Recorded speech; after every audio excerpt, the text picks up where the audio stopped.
Also late with toilet training, early with basketball. Right. He's been playing 15 years. If you didn't know that and you just looked at his numbers from this year, you'd never be like, oh yeah, that guy must be in his 15th year. Right. Carlos, how is LeBron James able to play at such a high level, such a competitive level, such an athletic level, 15 years into his Wow, game? incredible. He's just been, I mean, me and Nate Robinson talk about this on my podcast.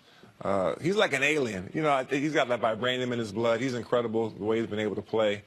You think about 15 years, gone to the final 7. This might be his 8th year in a row to see what happens next round. Olympics in the summertime. I think we saw a report that came out that he spends over $1 million on his body, physically to stay in shape for the season. He's incredible, man, to be playing at this level, hitting game winners, putting up 40 points in their wins, carrying that team, carrying 12, 13, 14 grown men all the way to the Eastern Conference Finals and still ticking. So very incredible. That shot right there was the degree of difficulty of that shot was you might make that once or twice on your own, let alone a game winner in the playoffs. He has the very, very rarest of combinations. Well, it all starts with athletic ability that can only be given by God. He's been given as much as any human being that's ever been created. That's how talented he is. If you look at my experience in sports, my family's experience in sports, he's one of the most talented athletes that we have seen, barring any other sport.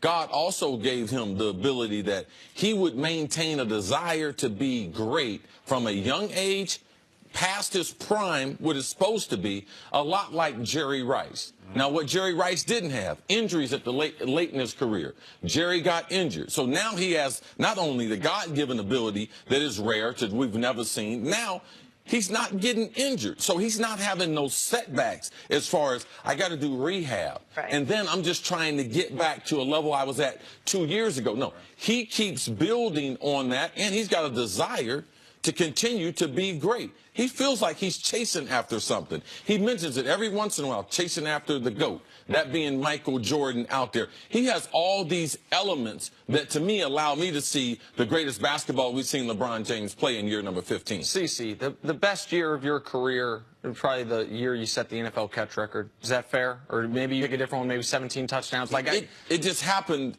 to be Warren Moon that got there that year. It was right before I was 30, between 28 to 30. Here's why I bring it up. How do we see LeBron like this? I actually don't think it's that complicated. Typically with pro athletes, the way they extend their careers is their intelligence offsets what they've lost athletically. Every year, you learn more about the game. Every year, you have more snapshots you're taking pictures of. Every this year the situation. game slows down. Every year the game slows down. And so we saw Jason Kidd when his athleticism left him, but he had become a slightly better shooter, and he was he was always a smart player, become smarter than he ever was, so he was able to be a contributing player. Well, LeBron's athleticism has not trailed off at all.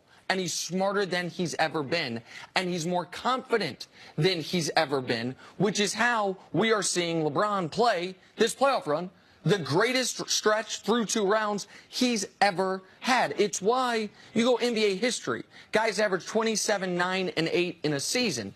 Oscar Robertson, the latest he did it was year 5. Russell Westbrook, the latest he's done it's year 9. That was last year.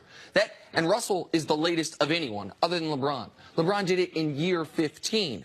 Because his athleticism's gone nowhere, and he's smarter and more confident and calm than he's ever been, that's how this happens. And that's why it's an anomaly, because the athleticism never stays this high for 15 years. No, that's impressive. I mean, it kind of reminds you of what Tom Brady's done in the NFL, yes, where he's been able to be at that MVP level late in his career. That's what LeBron's doing. He's at an MVP level. The only thing with Tom Brady, though, Tom Brady didn't come into it as a great athlete. No. True.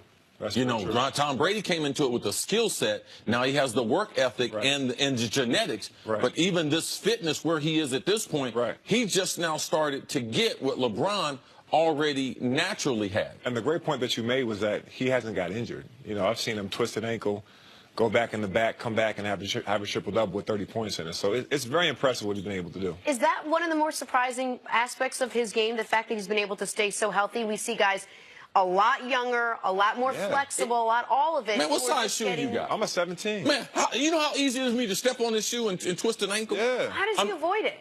I don't know. It's incredible to me, though. You think about what he's been able to do, the miles he's put on that body. Like I said, the summer times that he sacrificed to play for Team USA, winning 3 or 4 gold medals, then going all the way to the finals 7, 8 years in a row. This will be his 8th one if he gets there again. And playing every minute And of then he every played 82 game. games this year. That's incredible. And the one thing, too, I saw someone point out last week, Richard Jefferson.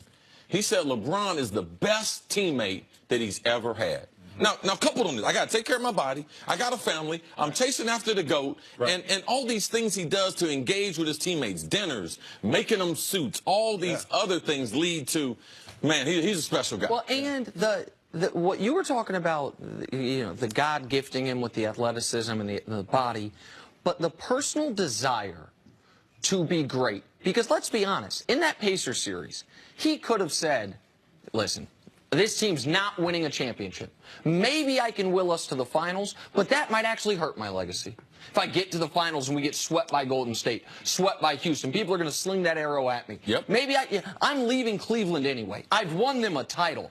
I don't need to carry these guys any further. He wouldn't let it happen because he doesn't have that in his makeup. And that part to me is just remarkable.